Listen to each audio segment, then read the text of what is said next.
মহানগর দক্ষিণ বিএনপির সাবেক সহসভাপতি ছিল এবং হামিদুর রহমান হামিদ বিএনপির কেন্দ্রীয় নির্বাহী কমিটির সদস্য ছিল।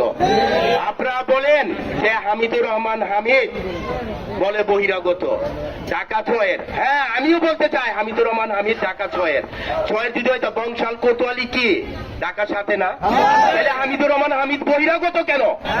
আপনারা সবাই বলবেন আমাদের দল শাসনের প্রার্থী রবিউল ইসলাম রবির বাড়ি কি আপনারা জানেন না? বাগেরহাট। তাহলে রবিউল ইসলাম রবি যদি ধানমন্ডি থেকে নির্বাচিত করতে পারে, হামিদুর রহমান হামিদের শৈশব কৈশোর বেড়ে ওঠা পুরান ঢাকায়, তাই আমরা কামরাঙ্গীরবাসী ঐক্যবদ্ধ আছি।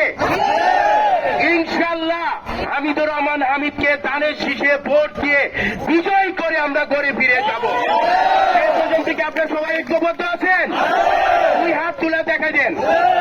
ইনশাল্লাহ আমরা বিজয়ী করে হামিদুর রহমান হামিদকে ঘরে ফিরে যাব, এই আশা প্রত্যয় ব্যক্ত করে আমি আমার বক্তব্য